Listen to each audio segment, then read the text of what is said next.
Okay, we're here for the Agon Institute. This is Models 21st Century, and we're going to go to the second segment of the Stud Brothers.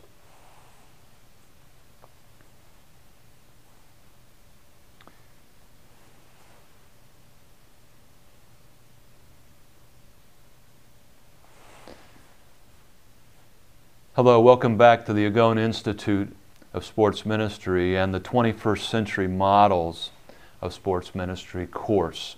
I'm Dr. Greg Linville. I'm privileged to serve as your professor, along with my comrade, Tim Conrad. We are talking about the Stud Brothers, muscular Christians, world-class cricketers. And last time we talked about Kynaston Stud, who helped influence his younger brother, C.T. Stud, to come to faith in Christ and also to learn some things about ministry and sports ministry.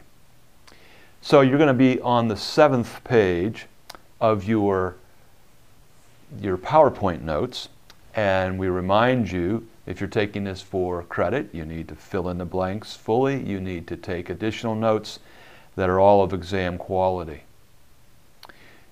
C.T. Stud was, as I said, a world-class cricketer. He played on the prep schools and in the college, Cambridge, and even on the national team. Probably was the best of the three brothers. Perhaps George maybe was there, but they certainly are all very good. And C.T. was part of England's best ever cricket team that included W.G. Grace, and you see a picture of that group. And he and his brothers were named captains of the Cambridge team in successive years, George in 82, C.T. in 83, and J.K. in 84. Well, you can see that the costumes of that era, and you can see the era was quite different, but yet there's much that we can learn from that era about what we are to do today and in the future. But let's start with C.T.'s coming to faith. As we mentioned last time, his father was influenced by D.L. Moody when Moody went to England to have and hold all of his evangelistic crusades. He was also influenced by his brother J.E.K. and Kynaston. And in early 1886 or 7, C.T. just had a remarkable turnaround. It influenced his entire life. You can see in the pictures this palatial estate of which he was raised and born into and lived for a lot of his life. But upon coming to Christ, he gave away his inheritance, £5,000 to Moody, George Holland, George Mueller, and the Salvation Army. You can see that he gave away massive fortunes. In those days, it would be equivalent to hundreds of thousands of dollars today. And you can see then in the inset picture the tent, the hovel that he lived in then for much of his life as he gave away his inheritance. What caused this change? Obviously, Jesus Christ coming into his life. Now, he was a missionary, and you see a picture there of the Cambridge 7 that became known for going to China on the mission field. And then he also went to India from 1900 to 2006. The brothers got hold of those phrases and those ideals that were born out of the Northfield conferences. Remember, we talked about the North Atlantic Corridor, and Moody came to England, Kynaston Stud goes to America, and then others go back and forth. And those phrases, all to go and go to all to go and go to all. The evangelism the evangelization of the world in our lifetime. These student volunteer missionary societies that grew out of these muscular Christianity era people. And C.T. Studd was greatly influenced by this.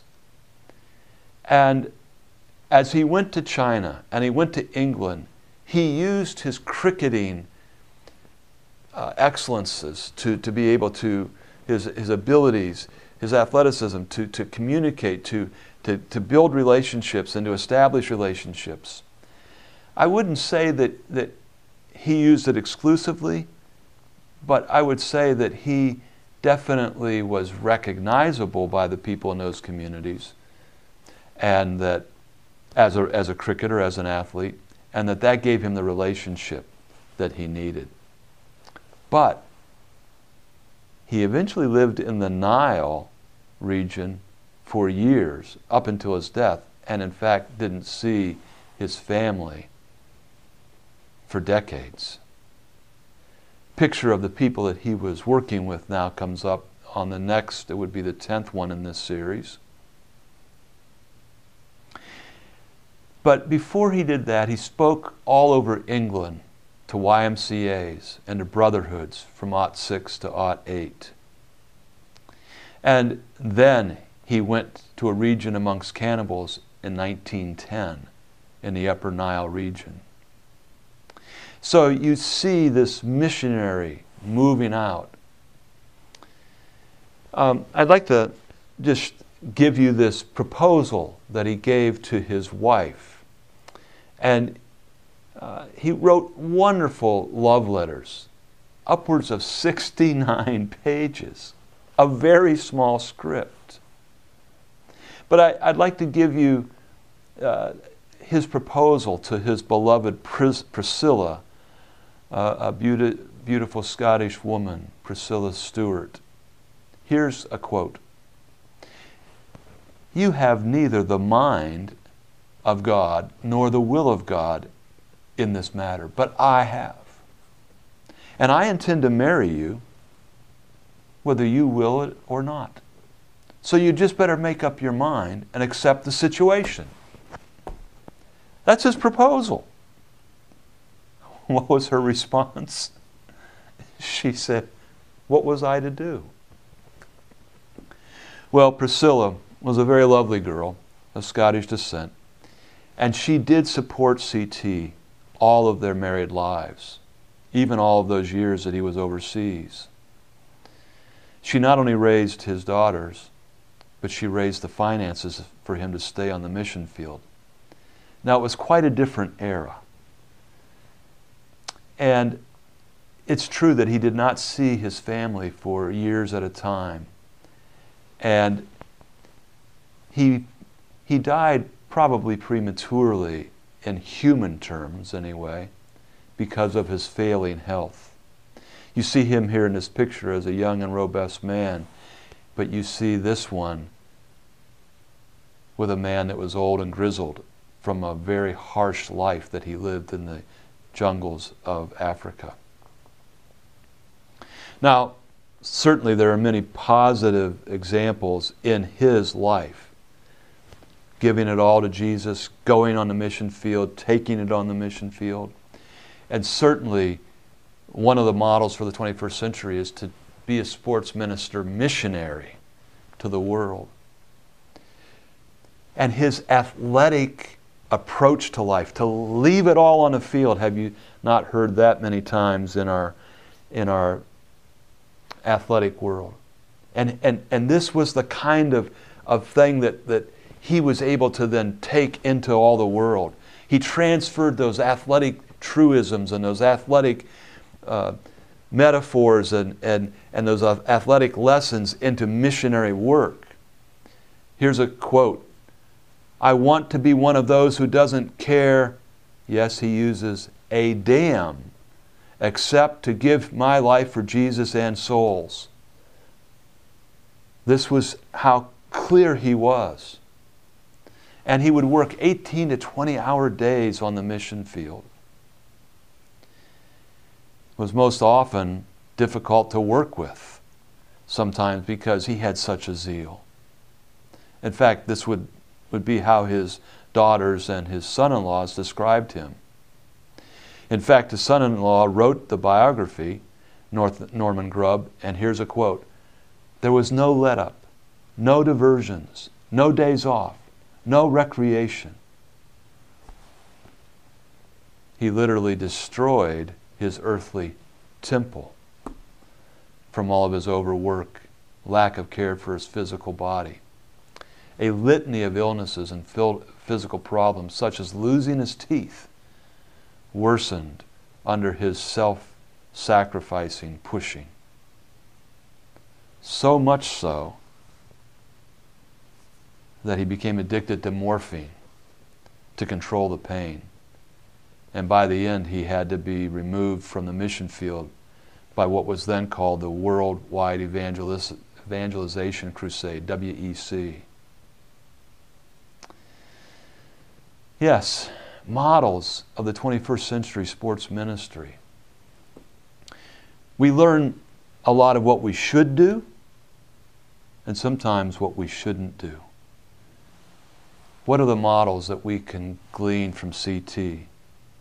Well, use our prowess of athletics and our athletic positions to enhance our missions, to initiate our ministries, and join with others like he did with the Cambridge 7 on these missions.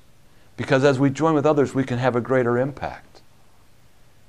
And yes, we should be willing to impact for Christ by sacrificially giving everything for Christ's sake. But also the neglect of our family, the neglect of our health are detrimental. I think we also can learn that he left athletics, and that does not have to happen.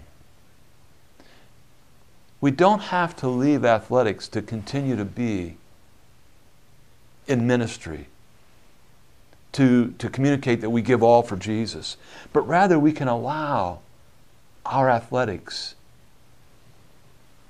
to be used for Jesus Christ. Okay, so now let's bring this all home.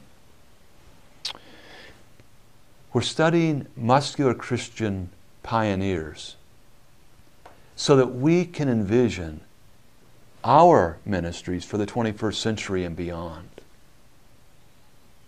What's really important in your notes is not so much to fill in the blanks, but yes, you need to do that to get a good grade, but more so to get an excellent grade. What are you learning from these models? What are you learning in terms of what could be a model, possibly to take an overseas mission trip with college athletes or others? But what are you learning in terms of your own personal life? What are you learning from their models of what to do and what not to do to create models today? I'm Dr. Greg Linville. Thanks for taking this course with the Agon Institute of Sports Ministry.